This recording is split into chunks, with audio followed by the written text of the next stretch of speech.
À partir de ce point, j'appelle tous les bénévoles et donateurs à contribuer et à participer financièrement au succès et à la mise en œuvre de cette grande œuvre. Que Dieu vous récompense.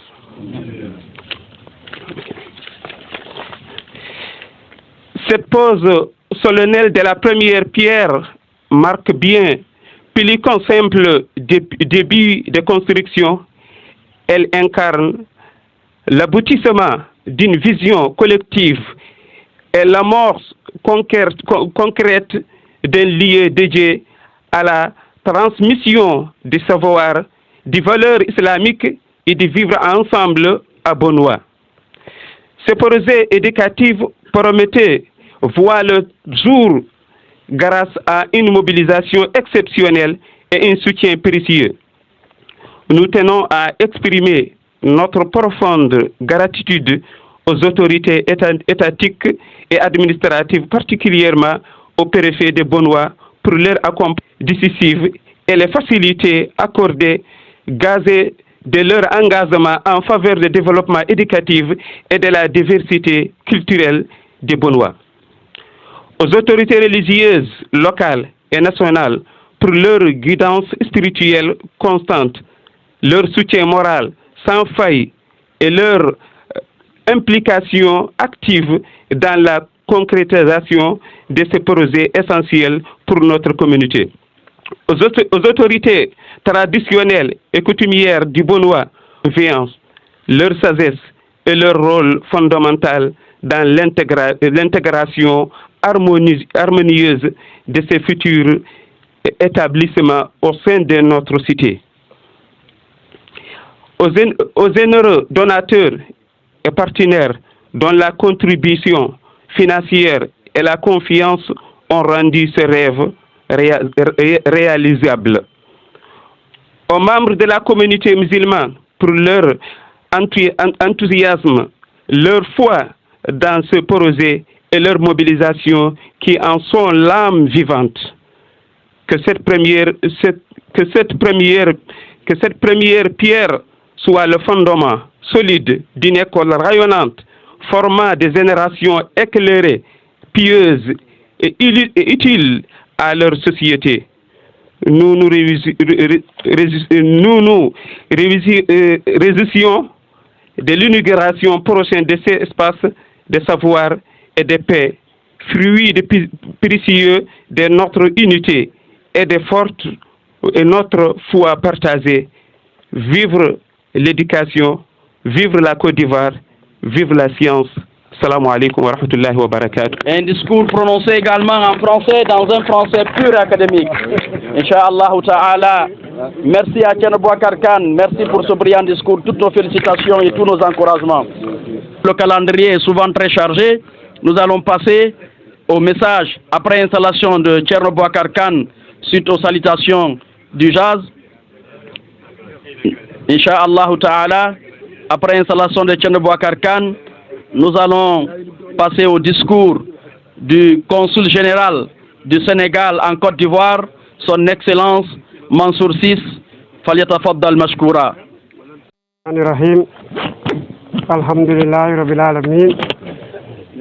Wa salatu wa salamu ala rasulillah nabiyul ummi wa ala alihi wa sahbihi wa salim. Rabbi sahli li sadri wa yasir li amri wahlul uhdatan min lisani yafqahul qawli. Son éminence Cheikh Ibnou Omar Ba, porte-parole de la noble famille de Médina Gounass,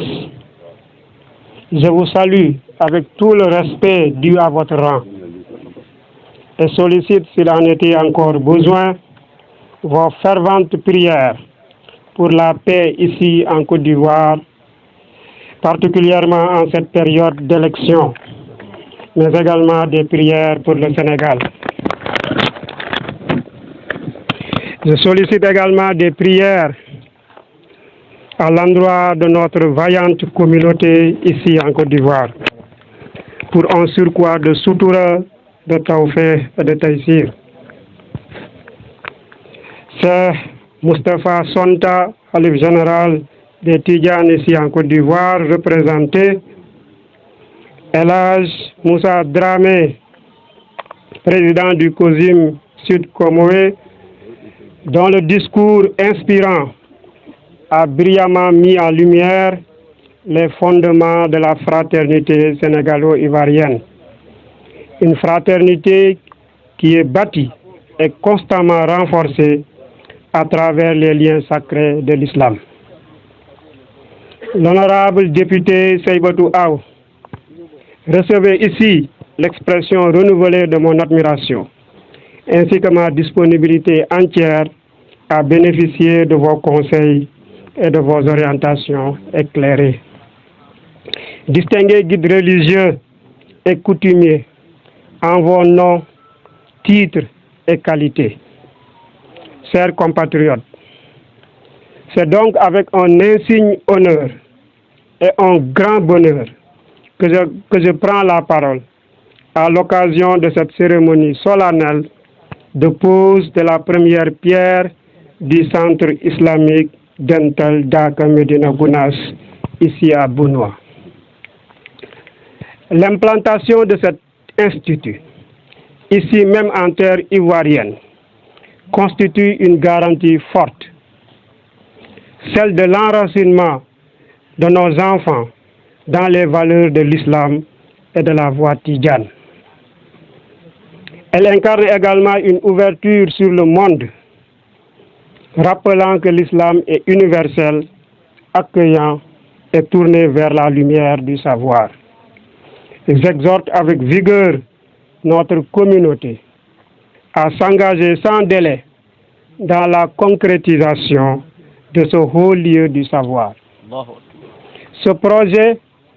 au-delà de son importance religieuse, est aussi un acte de foi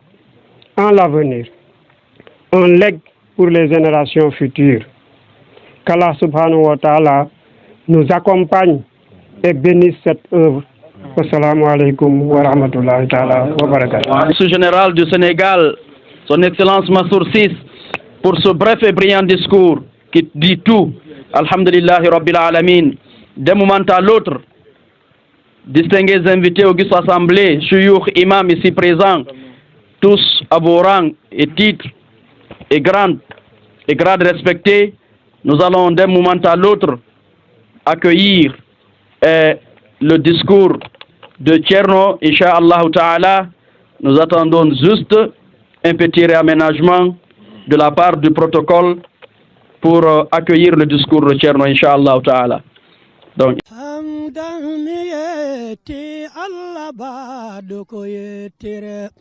otagi binde gam urunaɗo o momo yettore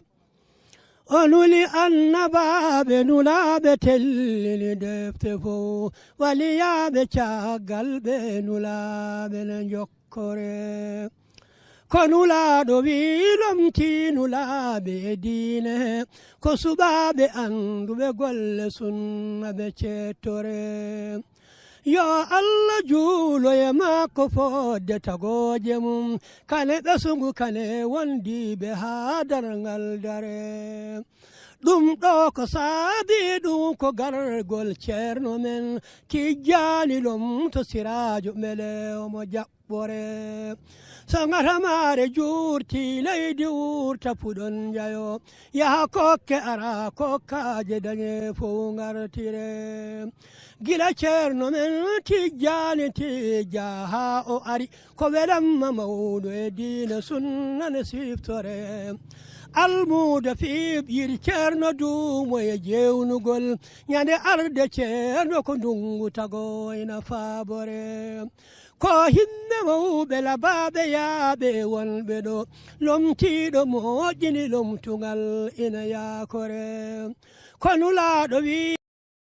garno ɗo woni ɗo ceerno hannde waɗata ɗo manade ɗo hayre premiére nde radio télévision fulɓe international correspondant mon Abou Gueye ɗo e Abidjan ceerno ari ɗo ne arde délégation muɗum fof limmoje ɗi fof gaari consul ari kibriteji ɗi gaari seybaten gaari yimɓe fof ngari kala commerçant kala neɗɗo wonnoɗo ɗo manadiro to ko haal pular walla jolfo sénégal naajo woni mali naajo ari hawri hen ɗo noon woni fondation o oɗon mbawi yiide fondation o radio télévision fulɓe e radio atlantique fm ɗo woni nokku o ɗo woni nokku o ceerno joni no foti arde ceerno bohar ari délégation o fof nanɗo dari ko dari ɗo ko fof ko ari no ummi manadirno abidja ene ari no hawri hen tullahi joni min paadi ha ceerno yetto e on saaha min ɓama manadirno programme o manadirno ɗum ɗo kam wona ko ɗon kalne ɗo henne kadi Allah addi min ɗo henne kadi e bandiraɓe meɗen manadirno ivoirien ɓe manadirno dariɓe hen kadi darde tirnede wonno hakkude Côte d'Ivoire e Sénégal ne wayno ko leydi gotiri ni minen kan wuurɓe ɗo henne guila 1981 min ɗo e leydi he min gandi Sénégal e Côte d'Ivoire ko gurdam gotam e mammande min gari ɗo nde ni hawrani ɗo e ambassade Sénégal ɗo wonno ɗo ambassade Sénégal wonno ɗo ambassade Sénégal ko ambassade français wonno ɗo représenté ambassade Sénégal kala nan comme Sénégal naajo gonnoɗo ɗo tinnoɗo hoore mum ari ɗo hawri hen ɗum noon emin ñaago Allah e ñaganteɓe Allah ɓe e ivoirien wadɓe feere sababu hamin gari ɗo kadi emin duwono kadi ceernamen woni halifa général Amadou Tidiane Allah hokkatamo juutde balɗe e moƴƴude battane nde wonno so juuti balɗe ɗum ɗon kadi koye ɓamtare leygol jeeya ceerno Ibnu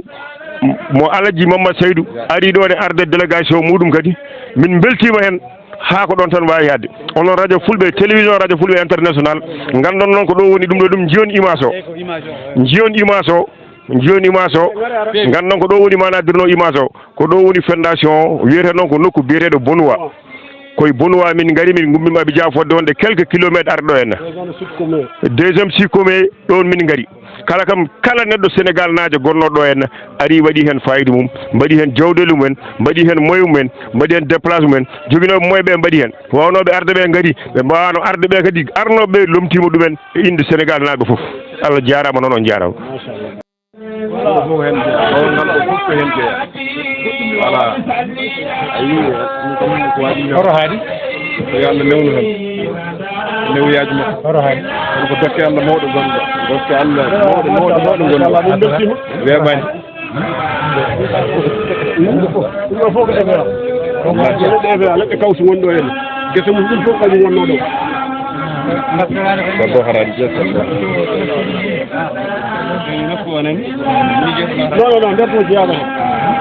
so ceerno ari wona enen fof ɗen nanodira e pularde gorsidde guldara so ceerno ari joni fawoɓe haare nde cuɓama so ceerno ari kanko e ɓen enen fof jaren caggal seeɗa wonno ko duwaw addi en mbasen ɓittindeɓe ceerno e hoɓɓe men ɓama haare nde fawa dow enen kam enen fof en naatti e junngo ceerno ala fof ko neɗɗo foɗodirte heen so ceerno so ƴeewino gooto en men wii faw haare nde ma o ronda haare nde dow ɗum noon so ceerno ɓamri juuɗe mum enen kay en naati e ngon junngo wona gonden e ndin needi jaafoɗon noon e haalde needi kono koye hooram puɗɗori men nani eyi mbaɗiren noon so Allah jaɓi on jaara joni bandiraɓe ceerno nden ara ene ƴetta hayre nde ne fawa e dow hen ceerno nden ara ne arda e conseil général ceerno nden ara ene arda e honorable député Seybataw ceerno nden ara ne arda e délégation almameɓe ɓe joni ceerno nden ara ceerno fuɗɗima darade ceerno Bocar ne hollamo hono ɗo manadirno no haaɗi ceerno ne ardi ceerno Bocar ne woni sara makko e honorable député Seybataw e almami cousine almameɓe ivoirien ɓe kañumen hoore mum manadirno nen ɗo henna joni ceerno ne yetto manadirno nokku o ceerno nene yetto nokku o ceerno yettima nokku o ceerno Bocar ne jogui hayre nde ƴeewe hayre nde ko nde ɗo woni hayre fawetende nde ko nde ɗo woni hayre nde ceerno fawata nde eyi ceerno Bocar ne jogui hayre nde consul nana takki ceerno Bocar kañum e ceerno men ceerno Ibnu Oumar eyi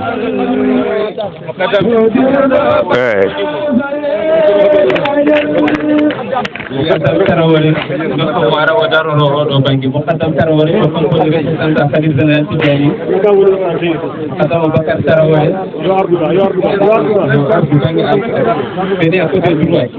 ceerno tarawore ardu barna bokara nani dari ceerno men ceerno ibnu nana dari consul général nana rewi hen honorable député seybato aw nana rewi hen almami cousino nani hen ceernaɓe fof manadirno gari eɗen ñaago Allah e ñaganteɓe Allah ɓe ceerno bokara ƴetti manadirno simo o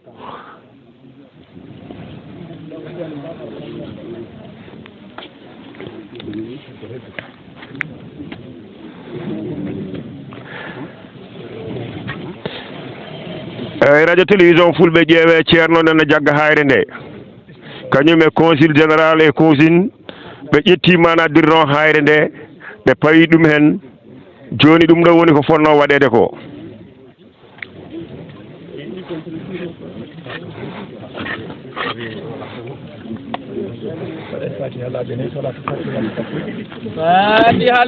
mbiyawa joni yen mbaɗa fatiha laabi nayyi Fatiha 4 fois 12 fois salatul fatihi barajidi e waɗi hadiya nelaɗo sallllahu alayhi wa sallam les bienfaits don à seydina mouhammad sallallahu alayhi wa sallam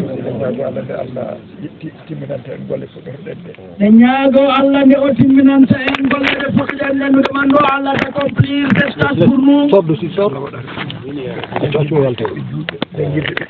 yo Allah waɗanen hen jangguirɗe ɓiɓɓe julɓe kala face de ce lieu et lieu d'apprentissage pour tous les enfants musulmans nafaɓe e diine maɓɓe nafaɓe e aduna maɓɓe nafaɓe e diina maɓɓe aduna maɓɓe qui va leur aider dans leur vie et dans leur religion inchallahu taala inchallahu taala bismillahi bismillahi fatiha 4 fois 12 fois salatul fatihi